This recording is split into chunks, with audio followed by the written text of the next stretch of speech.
Buenos días, hermanas. Vamos a terminar con el capítulo 3 de Génesis. Hoy es el tema número 21 y hoy se llama Echados fuera.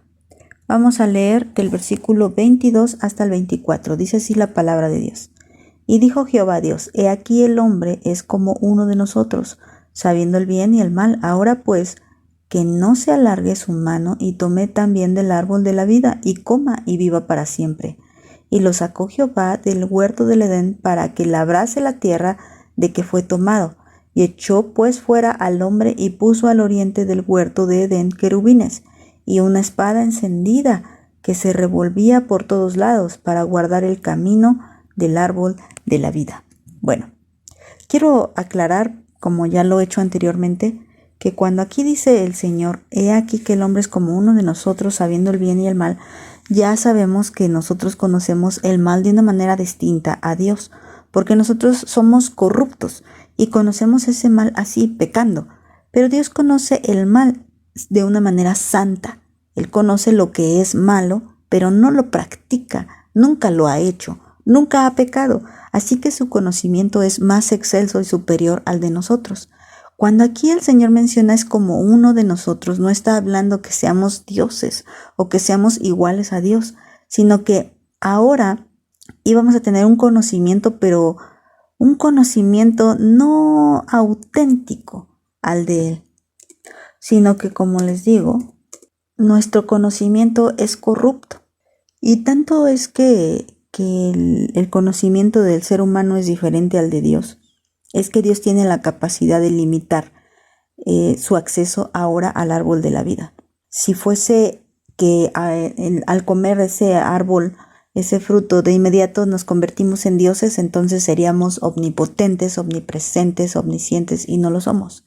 Habla de un conocimiento distinto. Ciertamente cuando dice, bueno, recuerda que Dios de antemano, aún antes que esto, Él deseaba poner su imagen y su semejanza en el ser humano, y así lo hizo.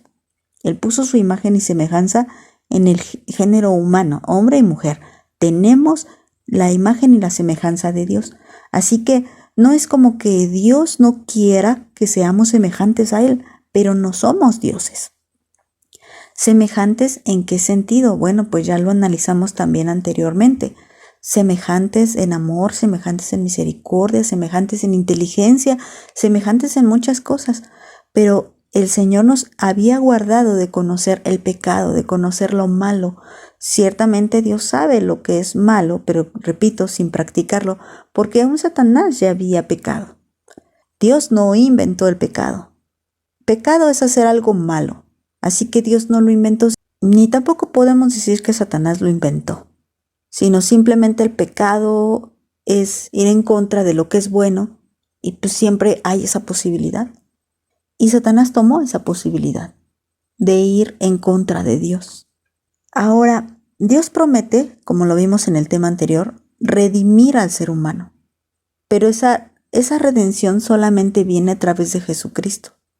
Así que la única forma en la que el hombre conozca el bien y el mal, pero de una manera santa y pura como realmente Dios la conoce, es a través de la simiente pura, de la simiente verdadera.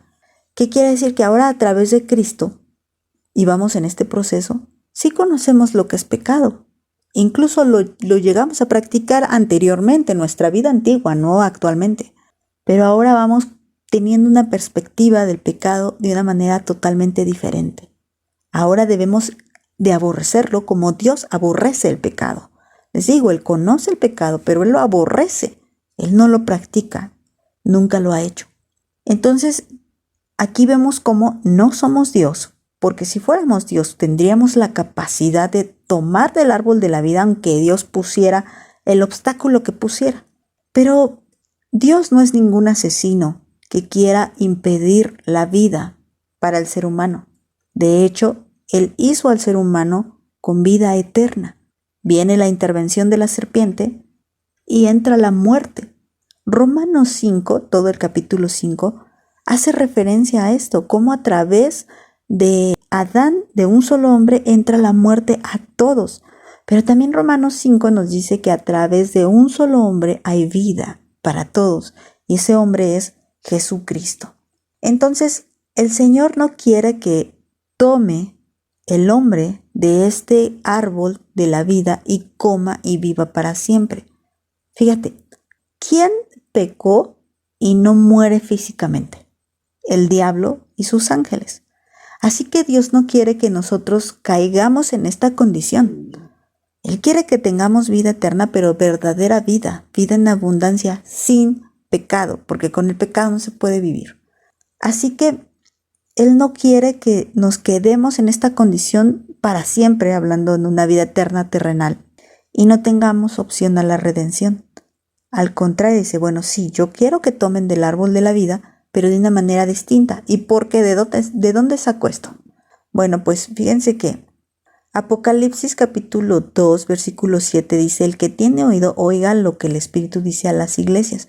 Al que venciere le daré a comer el árbol de la vida, el cual está en medio del paraíso de Dios. Apocalipsis 22, 14 dice, bienaventurados los que lavan sus ropas para tener derecho al árbol de la vida y para entrar por las puertas de la ciudad. Entonces, no es el plan de Dios que no comamos del árbol de la vida. No, sí quiere que comamos del árbol de la vida, pero no en la condición en la que se encontraban Adán y Eva, en desobediencia y en pecado. Para que tuvieran una vida eterna terrenal corrupta, no. ¿Cuál es la vida de Satanás? Satanás no muere físicamente. Digamos que terrenalmente o físicamente es inmortal. ¿A qué me refiero? Que no puedes agarrar una pistola y matarlo, o no puedes agarrar un cuchillo y matarlo. No se puede porque Satanás es espiritual. Así que Satanás solamente va a morir espiritualmente, pero no físicamente porque no tiene un cuerpo físico. Así que Satanás tiene esta eternidad porque Dios lo creó a Satanás de una forma eterna, como los ángeles también, como los ángeles de Dios también fueron creados para no morir. Este ángel malvado, que también era un ángel de Dios, pues fue creado para no morir. Pero él no muere, pero desgraciadamente él no tiene vida. Él está muerto espiritualmente. Él no tiene vida en abundancia. Él está corrupto. Y si el hombre tomaba de este árbol de la vida, podía quedar en la misma condición. Así que Dios no quiere que tome del árbol de la vida así. Necesita tener sus ropas limpias. Necesita vencer el pecado. Así que lo que hace Dios en el versículo 23 dice que lo echa fuera del huerto del Edén, porque en el Edén no debía de haber pecado. Dice, y lo avienta a la tierra, ¿no? Lo echa fuera a la tierra para que trabaje la tierra, para que sufra en la tierra, como lo vimos en el tema anterior, para que le duela su pecado. Es un castigo, porque Dios sí castiga, aunque mucha gente diga, ay, no digas eso, Diosito no castiga. No, ni es Diosito y sí castiga. Así que Dios sí castiga porque Él tiene todo el derecho, toda la autoridad de infringir un castigo en su creación por lo que hizo. Pero Él castiga con amor a sus hijos. Y aún aquí vemos ese amor representado en Adán y en Eva, donde los castiga, pero a la vez les provee vestiduras. Pero bueno, la consecuencia es muerte, y muerte es separación, y tuvieron que ser separados de Dios, y tuvieron que salir de este lugar precioso que no era corrupto, y que ellos lo habían manchado con su pecado. Entonces los echa fuera para que no coman principalmente, ese era el propósito, que no comieran del árbol de la vida y tuvieran una vida física eterna pero corrupta, sino que ahora les promete una vida espiritual eterna, incorruptible. Dice entonces el 24, echó pues fuera al hombre y puso al oriente del huerto del Edén querubines. ¿Te acuerdas que Satanás era un querubín protector? Bueno, pues aquí tenemos querubines que están protegiendo el huerto del Edén, para que nada corrupto entre. Dice, y una espada encendida que se revolvía o se mueve de lado a lado, para que por ningún lado puedas entrar. Y esto guarda el camino del árbol de la vida. La única forma en la que podemos entrar y tener acceso al árbol de la vida, es a través de nuestro Señor Jesucristo. Mira, continuemos con la lectura de Apocalipsis 22, versículo 15. Dice, mas los perros estarán fuera, y los hechiceros, y los fornicarios, y los homicidas, los idólatras, y todo aquel que ama y hace mentira, porque Satanás es padre de mentira. Satanás no puede entrar al huerto del Edén otra vez para comer del árbol de la vida. Claro que no puede. Él también fue echado fuera. Y luego dice el 16, yo Jesús he enviado mi ángel para darles testimonio de estas cosas en las iglesias. Yo soy la raíz y el linaje de David, la estrella resplandeciente de la mañana. Fíjate, si hablamos de linaje, hablamos de descendencia. Si hablamos de descendencia, hablamos de simiente. ¿Quién es la simiente de la mujer que va a dar esta victoria? Jesucristo. Ciertamente en el tema anterior hablamos de esas malas noticias, de las consecuencias del pecado y que son con las que realmente lidiamos en nuestra vida terrenal. Aun cuando ya sea un pecado que ya hayamos abandonado, hay pecados que dejan consecuencias de por vida. Pero bueno, dentro de la misericordia de Dios, Él promete darnos vida eterna. Solamente hay que vencer con la sangre de Cristo, no con nuestras fuerzas, sino con la sangre y el sacrificio de Cristo. Vencemos el pecado y de esa forma tenemos acceso al paraíso, a comer de ese árbol que está en medio, el árbol de la vida.